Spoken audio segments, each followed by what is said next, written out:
Smart academy. दोस्तों, लंबे समय से हमारे संस्थान की ऑफलाइन और ऑनलाइन क्लासेस पूरी तरीके से बंद थी, लेकिन अब आपकी परीक्षाएं जो निकट हैं उनको ध्यान में रखते हुए हमने ऑनलाइन शुरू कर दिया है और ऑफलाइन भी शुरू कर दिया है अपने संस्थान में। तो आप सब लोग बिल्कुल लग जाइए। हमने आपसे कहा था कि हम आपको नियमित वीडियो उपलब्ध कराते रहेंगे और आपकी जो परीक्षा निकट है दिसंबर में, जिसे एनटीपीसी ग्रुप डी, तो उसके लिए पूरी तरीके से तैयारी कराएंगे और आपका जो सिलेबस है वो पूरा किया जाएगा। और रिवीजन की एक तरीके से क्लास है, तो हम जो हमारे पुराने वीडियो हैं उन्हीं को हम आगे बढ़ाएंगे। कल आपको मैथ का वीडियो मिला, अब जो है आज जीएस की बारी है। तो आज जो हम टॉपिक लेके आए हैं वो, जैसे कि आप हमारे प्लेलिस्ट में जाके संविधान के वीडियो देखेंगे तो हमने वहाँ नीति निर्देशक तत्वों तक जो है डिस्कस हम लोगों ने कर लिया था। तो आज जो है उसके आगे से हम शुरू करेंगे और आज का हमारा टॉपिक है मौलिक कर्तव्य। तो मौलिक कर्तव्य के बारे में हम जानेंगे, जिसे आप मूल कर्तव्य भी कहते हैं। तो उसके बारे में आज हम जानेंगे, उससे संबंधित प्रश्नों को भी समझेंगे कि क्या वहाँ से प्रश्न आ सकते हैं आपकी आगामी परीक्षा में। तो बिल्कुल ध्यान दीजिएगा, वीडियो को अंत तक देखिएगा। तो दोस्तों, मौलिक कर्तव्य जो हैं ये हमारे मौलिक मूल संविधान में शामिल नहीं किए गए थे। जब हमारा संविधान बना था, आप जानते हैं संविधान हमारा अपनाया गया था 26 नवंबर 1949 को और इसे पूर्ण रूप से लागू किया गया था 26 जनवरी 1950 को। लेकिन जब हमारा संविधान बना था तब ये मौलिक कर्तव्य जो है उसमें शामिल नहीं थे। ये बात है 76 की, और सन 1976 में जब 42वां संविधान संशोधन किया गया तब उसमें मौलिक कर्तव्यों को जोड़ा गया है। ये दौर था इंदिरा गांधी का और इस समय आपातकाल लगा हुआ था, भारत में इमरजेंसी लगी हुई थी। तो आप ये बात जानते रहिएगा। तो इसी समय भारत में मौलिक कर्तव्यों को भारत के संविधान में जोड़ा गया था 42वें संविधान संशोधन द्वारा 1976 में। और एक कमेटी बहुत ही इंपॉर्टेंट है, सरदार स्वर्ण सिंह समिति, सरदार स्वर्ण सिंह कमेटी जो बनी थी उसकी सिफारिश पर मूल कर्तव्यों को भारत के संविधान में जोड़ा गया था। तो दो बातें ये बहुत ही यहाँ से महत्वपूर्ण हैं। अब बात ये आती है कि जब ये संविधान में जोड़ा गया तो ये किस अनुच्छेद में उल्लिखित है, किस जो है भाग में उल्लिखित है, ये भी आपके लिए बहुत ही महत्वपूर्ण है। तो सबसे पहले आप जान लीजिए कि जब इसे संविधान में जोड़ा गया तो एक नया भाग 4 का बनाया गया। भाग 4 में आपने पढ़ा था कि नीति निर्देशक तत्वों का उल्लेख है, लेकिन भाग 4 का जो है वो उसमें मूल कर्तव्यों को जोड़ दिया गया। अब दूसरी बात कि किस अनुच्छेद में इसका उल्लेख है, तो अनुच्छेद 51 का जो बनाया गया उसमें मूल कर्तव्यों को जोड़ा गया है। तो 51 तक आपका नीति निर्देशक तत्व है और 51 का में मौलिक कर्तव्य का उल्लेख किया गया है।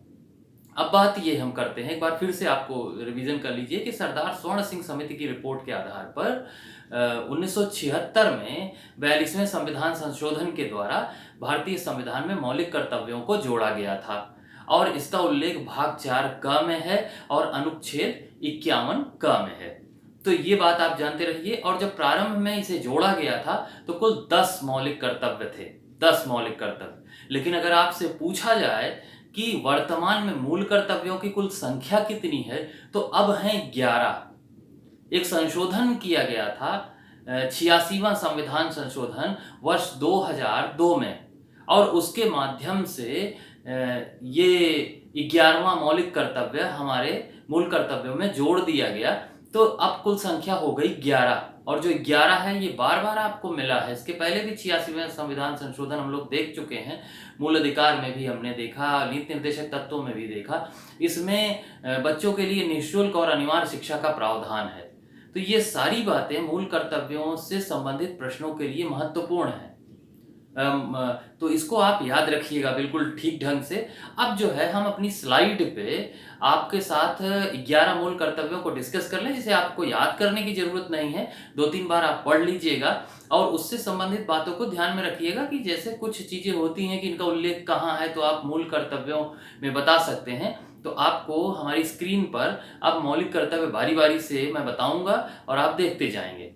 तो जो हमारा पहला मूल कर्तव्य है, पहला जो हमारा मौलिक कर्तव्य है वो है, प्रत्येक नागरिक का यह अधिकार होगा कि वह संविधान का पालन करे, वह उसके आदर्शों, संस्थाओं, राष्ट्रध्वज और राष्ट्रगान का आदर करे। यानी जो पहला मौलिक कर्तव्य है वो उसमें संविधान को पालन करने की और राष्ट्रीय संस्थाएं, राष्ट्रध्वज, राष्ट्रगान, इनके आदर की बात कही गई है। जो हमारा दूसरा मौलिक कर्तव्य है उसमें बताया गया है कि स्वतंत्रता के लिए हमारे राष्ट्रीय आंदोलन को प्रेरित करने वाले उच्च आदर्शों को हृदय में संजोए रखे और उनका पालन करे। तो जिन लोगों ने हमारे देश के राष्ट्रीय आंदोलन के, देश की स्वतंत्रता के लिए कार्य किया है, उसको अपने मन मस्तिष्क में हर व्यक्ति को रखना चाहिए, जिससे एक राष्ट्र के प्रति समर्पण उत्पन्न होता है। तो यही बातें कही गई हैं दूसरे मौलिक कर्तव्य में। तीसरा जो मूल कर्तव्य है उसमें बताया गया है कि भारत की प्रभुता, एकता और अखंडता की रक्षा करे और उसे अक्षुण्ण रखे, यानी भारत को सुसंगठित रखे, उसकी एकता की, अखंडता की रक्षा करे और उसको बनाए रखे। चौथा जो मूल कर्तव्य है वो है देश की रक्षा करे, यानी जब कभी भी बात देश की आए तो प्रत्येक व्यक्ति जो है उस देश की रक्षा करने में शामिल हो जाए। ये चौथा मूल कर्तव्य है। हमारा पांचवा मूल कर्तव्य है कि भारत के सभी लोगों में समरसता और समान भ्रातृत्व की भावना का निर्माण करे, यानी जो सभी लोग हैं उनमें किसी भी प्रकार का विद्वेष न रहे, आपस में भाईचारा रहे। तो इस तरीके से एक राष्ट्र का निर्माण होता है और यही बात कही गई है पांचवें मौलिक कर्तव्य में। हमारा छठा मौलिक कर्तव्य है हमारी सामाजिक संस्कृति और गौरवशाली परंपरा का महत्व समझे और उसका परिरक्षण करे, यानी जो हमारी संस्कृति है और सभ्यता है और एक गौरवशाली इतिहास और परंपराएं हैं उनको अपने दिमाग में बनाए रखे और उसको रक्षा भी उसकी करे, उसको आगे भी बढ़ाए, आगे की पीढ़ियों में भी ले जाए। हमारा जो सातवां मौलिक कर्तव्य है वो है प्राकृतिक पर्यावरण की रक्षा और उसका संवर्धन करे। हमारी जो प्रकृति है उसकी रक्षा करे, पर्यावरण को सुरक्षित रखे, बनाए रखे, जिससे सामान्य जनजीवन बेहतर रहे। हमारा नौवां मौलिक कर्तव्य है वैज्ञानिक दृष्टिकोण और ज्ञानार्जन की भावना का विकास करे। ये हमारा नौवां मूल कर्तव्य है कि एक तरीके से एक देश को आगे बढ़ाने के लिए विज्ञान का बड़ा महत्व है, इसलिए लोगों में अध्ययन का बड़ा महत्व है, शिक्षा का बड़ा महत्व है और इन चीज़ों को आगे बढ़ाने के लिए हमारा ये आठवां मौलिक कर्तव्य है। हमारा नौवां मौलिक कर्तव्य है कि सार्वजनिक संपत्ति को सुरक्षित रखे, यानी आपने देखा होगा कि एक परंपरा चल गई थी कि जब देश आज़ाद नहीं था, अंग्रेजी शासन था, तो उसमें ऐसी स्थिति थी कि जब भी हम लोग कोई विरोध प्रदर्शन करते थे तो हम सरकारी संपत्ति को नष्ट करते थे और उसका कारण ये था कि हम ऐसा समझते थे वो अंग्रेजों की थी, तब थी भी उन्हीं की। लेकिन आज ऐसी स्थिति नहीं है। आज यदि हम सार्वजनिक संपत्ति को नष्ट करेंगे तो इससे आशय ये है कि हम अपना ही नुकसान कर रहे हैं, अपने देश का नुकसान कर रहे हैं। इसलिए किसी भी सरकारी संपत्ति को नष्ट करने या सार्वजनिक संपत्ति को नष्ट करने से बचना चाहिए और यही बात कही गई है नौवें मूल कर्तव्य में। हमारा 10वां मूल कर्तव्य है कि व्यक्तिगत एवं सामूहिक गतिविधियों के सभी क्षेत्रों में उत्कर्ष की ओर बढ़ने का सतत प्रयास करें, यानी हम व्यक्तिगत रूप से भी अपने को आगे बढ़ाने का प्रयास करें और सामूहिक गतिविधियों के माध्यम से भी स्वयं को प्रगति के मार्ग पर अग्रसर करें, जिससे एक राष्ट्र आगे बढ़ता है। अब आप जान गए कि ये 10 मौलिक कर्तव्य मूल संविधान में थे, लेकिन 86वें संविधान संशोधन वर्ष 2002 के माध्यम से 11वां मौलिक कर्तव्य संविधान में जोड़ा गया, जिसमें यह बताया गया है कि माता पिता या संरक्षक द्वारा 6 से 14 वर्ष के बच्चों हेतु प्राथमिक शिक्षा प्रदान करना, यानी 6 से जो 14 वर्ष की आयु के बालक हैं उन्हें निःशुल्क और अनिवार्य शिक्षा मिल सके, माता पिता भी उनकी शिक्षा को सुनिश्चित करें। तो ये बातें दी गई हैं 11वें मूल कर्तव्य में और यही कुल 11 मूल कर्तव्य हैं जो सोवियत संघ रूस से लिए गए हैं। हम मूल कर्तव्यों के संदर्भ में किस देश से प्रभावित हुए हैं, किस देश के संविधान से प्रभावित हुए हैं, तो इसको अगर आप जानना चाहें तो आप जान लीजिए कि हम सोवियत संघ रूस के संविधान से प्रभावित हुए हैं और वहीं से हमने मौलिक कर्तव्यों को लिया है। तो ये हमारे कुल 11 मूल कर्तव्य हैं जो आप मुझे लगता है कि बेहतर ढंग से जान गए होंगे और आप इनका रिवीजन करिएगा और यहाँ से सवाल आपको जरूर मिलेगा एक दो। तो दोस्तों यही हमारी जो है आज का हमारा टॉपिक था, मौलिक कर्तव्य।